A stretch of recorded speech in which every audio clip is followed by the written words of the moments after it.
మీరు చిరంజీవి గారు hard core fan అని. అవును. చిరంజీవి గారిని కలవడానికి, ఫోటో దిగడానికి మాటిమాటిగా హైదరాబాద్ వచ్చి బ్లడ్ డొనేట్ చేసేవాళ్ళని, నిజమా? లేదండి, మాటిమాటికి రాలేదు. నేను ఫస్ట్ రోజు హైదరాబాద్లో అడుగు పెట్టిన రోజే నేను అనుకున్నది ఏంటంటే ఇది ఇది ఈ రోడ్లో చిరంజీవి గారి కారు వెళ్ళి ఉంటుంది, ఏదో ఒక రోజు చిరంజీవి గారు ఇక్కడ నడిచి ఉండొచ్చు, ఇలా ఫీల్ అయ్యి అక్కడ పంజగుట్లో బస్సు దిగాను. దిగిన తర్వాత నాకు దగ్గర అప్పటికే నేను ఒక 16 times బ్లడ్ డొనేట్ చేస్తున్నాను. ఓకేనండి. సో అక్కడ ఇప్పుడు పంజగుట్లో ఉండేది చిరంజీవి బ్లడ్ బ్యాంక్. అవును, మన హిందీ నగర్ కాలనీలో. అవును. సో అక్కడికి వెళ్ళి బ్లడ్ ఇవ్వగానే నా అదృష్టం కొద్దీ ఆ రోజే ఆయన ఫోటో సెషన్ ఇస్తున్నారన్నమాట ఫ్యాన్స్తో, బ్లడ్ ఇచ్చిన వాళ్ళందరికీ. సో ఇమీడియట్గా నాకు సాయంత్రం కల్లా బలంగా మనసులో కోరుకుంటే జరిగిపోద్ది అంటారు చూడండి. నాకు ఎందుకు ఈరోజు చిరంజీవిని కలుస్తానేమో, హైదరాబాద్ రాగానే చిరంజీవిని ఎలా కలుస్తారనేది కూడా తెలియదు నాకు.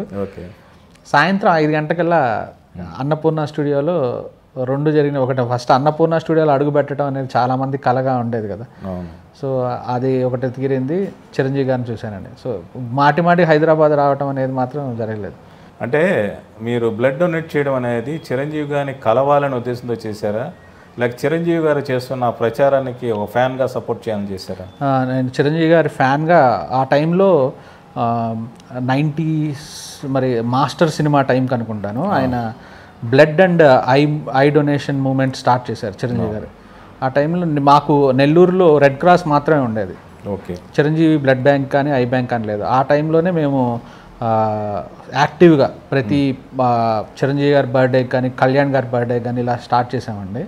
అప్పటికే నేను అందుకే 16 సార్లు ఇచ్చేస్తున్నాను. తర్వాత హైదరాబాద్ వచ్చిన తర్వాత ఇంకొక 4 సార్లు అట్లా స్టార్ట్ చేశాను. సో చిరంజీవి గారు ఇచ్చిన పిలుపు మేరకే అప్పుడు చేశాను. బేసిక్గా నాలో స్వతహాగా కూడా అది ఉండింది, సహాయం చేయాలి మనం, ఏదో ఒకటి చేస్తే నాకు చాలా ఆనందం ఇచ్చేది ఆ పని. అందుకని సో మా నానమ్మ, తాతయ్య, మా అమ్మమ్మ వీళ్ళందరికీ మేము ఐ డొనేషన్ కూడా దాదాపు మా మదర్ ఒక 100 people కళ్ళు సేకరించి నేత్రదానం చేయించారు మా మదర్. సో ఇదంతా ఇన్స్పిరేషన్ చిరంజీవి గారు. మీరు ఇండస్ట్రీకి వచ్చిన కొత్తలో బాగా స్ట్రగుల్ అయ్యారు, బట్ మీకంటూ ఫ్రెండ్ సర్కిల్ ఇప్పుడు ఏర్పడింది. ఎస్కేఎన్ గారు కావచ్చు, మారుతి గారు కావచ్చు, బన్నీవాస్ గారు, అంటే ఫ్రెండ్ అని కాకపోయినా మిమ్మల్ని ఆదరించే ఒక సర్కిల్ అంటే ఏర్పడింది. ఇది ఎలా సాధించగలిగారు? మా అందరికీ కామన్గా ఒకరే అండి, చిరంజీవి గారు. ఓకే, ఫ్యాన్స్ కావడమే. మేము అందరం ఫస్ట్ నుంచి చిరంజీవి గారు ఫ్యాన్స్గా ఇక్కడ ఇండస్ట్రీకి వచ్చాం. ఎస్కేఎన్, నేను, వాసు గారు, మారుతి గారు, ఇంకా మొత్తం ఈ బ్యాచ్ అదే ఇప్పుడు ఎవరైతే ఉన్నా అందరికీ ఒకరే కామన్ హీరో. ఆ కామన్ మాటలు అలానే డైరెక్టర్ అవ్వకముందు నుంచే మారుతి గారు నాకు కొద్దిగా లైట్ పడిచేసి, ఎస్కే నేను చాలా క్లోజ్ ఫ్రెండ్స్. ప్రతి చిరంజీవి సినిమాకి క్రాస్ రోడ్స్లో పొద్దున్నే వచ్చి 50వ రోజు 100వ రోజు ఇలా మాట్లాడుకునే ఫ్రెండ్స్. ఒకసారి డైరెక్టర్ అయిన తర్వాత ఇంకా ఎక్కువైంది అది. సో ఫ్యాన్స్ అందరూ ఇప్పుడు ఫిల్మ్ ఇండస్ట్రీలో సెటిల్ అయిపోయారు, ప్రొడ్యూసర్లుగా, డైరెక్టర్. ఇప్పుడు ఏలూరు సీను, పిఆర్ఓ కానీ అందరూ ఫ్యాన్స్ మేము అందరం. అవునవునండి. మరి మీరు డైరెక్టర్ అయ్యి చిరంజీవి గారిని కలిసారా? చాలాసార్లు కలిసాను, విపరీతంగా. అసలు నేను ఫ్యాన్ కాకముందే ఒక 30-40 సార్లు కలిసి ఉంటాను. అది డైరెక్టర్ కాకముందే 30-40 సార్లు కలిసి ఉంటాను. డైరెక్టర్ అయిన తర్వాత కూడా చాలాసార్లు కలిసాను. ఓకేనండి. ఇప్పుడు బన్నీవాస్ గారి మీద ఆ మధ్య ఏవో కొన్ని ఆరోపణలు వచ్చాయి. అవును. ఇండస్ట్రీలో ఎవరో మాట్లాడలా, ఆయన కూడా సైలెంట్గానే ఉన్నారు. కానీ మీరు మాత్రం ముందుకు వచ్చి దాని గురించి ఎందుకు అంత గట్టిగా మాట్లాడారు? అంటే బన్నీవాస్ గారు అంటే మీకు అంత అభిమానం, ఎలా జరిగింది? వాసు గారి విషయంలో ఎందుకంటే అండి, కొబ్బరిమట్ట రిలీజ్ టైంకి నేను ఒక సిచ్యువేషన్లో ఇరుక్కున్నానండి. అంటే ఇంకా 2 రోజుల్లో సినిమా రిలీజ్ అవుతుందనగా ఒక పెద్ద ప్రాబ్లం తీసుకొచ్చి క్రియేట్ చేసి పెట్టారు నాకు. ఆ టైంలో కొబ్బరిమట్ట ఒక 100 మంది చూస్తే 90 మందికి నచ్చింది, 90 మంది ఇది ఆడకపోవచ్చు అనేవాళ్ళు. ఎందుకు ఆడకపోవచ్చు అంటే 4 ఏళ్ళు అయిపోయింది, థియేటర్కి జనాలు వస్తారో లేదో తెలియదు. ఈ విషయం వాసు గారికి కూడా డౌటే, బన్నీవాస్ గారికి కూడా ఈ సినిమాకి థియేటర్కి వస్తారా లేదా ఇప్పటికి కూడా టెన్షన్ రాజేష్ నాకు అని చెప్తుండేవాళ్ళు. అంటే పెట్టిన డబ్బు ఎలా తిరిగి వస్తుంది అనే ఒక టెన్షన్ ఉండేది. ఆ టైంలో ఎందుకని నమ్మారో ఏమో నాకు తెలియదండి, ఆయన నిలబడి ఆయన సంతకాలు పెట్టి కొన్ని విషయంలో ఆయన హెల్ప్ చేశాడు. నాకు అది ఎంత బలంగా ఉండమంటే, రేపు నేను ఆ సినిమా ఫ్లాప్ అయితే అది కట్టే స్తోమత లేకపోతే అసలు కెపాసిటీ లేదు నాకు, నేను ఎక్కడికో అండర్ గ్రౌండ్కి వెళ్ళిపోవాలి సిచ్యువేషన్లో నాకు హెల్ప్ చేశారు. ఓకేనండి. అండ్ ఈ విషయంలో వాసు గారి విషయంలో ఏదైతే జరిగిందో అది క్లియర్ కట్గా నాకు తెలుసు. ఆయన ఎంత సఫర్ అయ్యాడు, ఎంత ప్రాబ్లం ఫేస్ చేశాడు అనేది తెలుసు.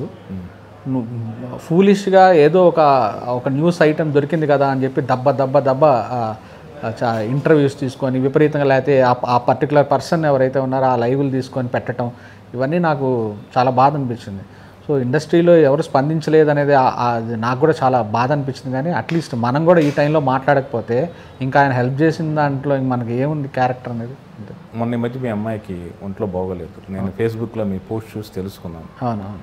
సో ఆ ప్రాసెస్లో అల్లు అరవింద్ గారు మిమ్మల్ని ఎలా సపోర్ట్ చేశారో మీరే చాలా ఎమోషనల్గా పోస్ట్ పెట్టారు. అవునండి. అది ఏంటి, ఆయన ఎలా సపోర్ట్ చేశారు, ఎందుకు గీతా ఆర్ట్స్ కాంపౌండ్కి మీరంటే అంత ప్రత్యేక అభిమానం? అరవింద్ గారు కావచ్చు, బన్నీవాసు గారు కావచ్చు. అరవింద్ గారికి గీతా ఆర్ట్స్కి నా మీద ప్రత్యేక అభిమానం ఉందో లేదో నాకు తెలియదండి. బేసిక్గా వాళ్ళ నేచర్ అలాంటిది అనుకుంటాను, అంటే వాళ్ళ స్వభావం అలాంటిది. వాళ్ళందరికీ ఇలా హెల్ప్ చేస్తారు అనుకుంటున్నాను. ఎందుకంటే నాకు తెలిసి నేను కొబ్బరిమట్ట టైంలో నేను ట్రావెల్, నాకు శిరీష్ చాలా మంచి ఫ్రెండ్ అండి, అల్లు శిరీష్ గారు. ఓకే. సో నేను ట్రావెల్ అయినంత వరకు చూస్తుంటాను కదా, వాళ్ళు ఒక చిన్న సినిమా అంటే వాళ్ళు పేర్లు వేసుకోకపోవడం వాళ్ళకి పెద్ద మైనస్ అనుకున్నాను నేను. వాళ్ళు ఎన్ని చిన్న సినిమాలను వాళ్ళు సపోర్ట్ చేశారు, ఎన్ని చిన్న సినిమాలను వాళ్ళు రిలీజ్ చేశారో నాకు బాగా తెలుసు. ఎన్ని చిన్న సినిమాలకు వాళ్ళు ఫైనాన్షియల్ హెల్ప్ చేశారో నాకు తెలుసు. మా పాపకి అన్ఎక్స్పెక్టెడ్గా ఒక సర్జరీ చేయాల్సి వచ్చిందండి. అది చిన్న సర్జరీ అనుకొని మొదలు పెడితే ఫస్ట్ సర్జరీ ఫెయిల్ అవ్వటం, రెండో సర్జరీ చాలా పెద్ద సర్జరీ అవ్వటం. ఈ సిచ్యువేషన్ అసలు రెండో సర్జరీ చెయ్యాలా వద్దా, ఆ రోజుకి నా కలర్ ఫోటోలో ఉన్న నా ఫండ్స్ కానీ మొత్తం తీసుకొచ్చి కలర్ ఫోటోలో పెట్టేస్తున్నాను అప్పటికే సిచ్యువేషన్.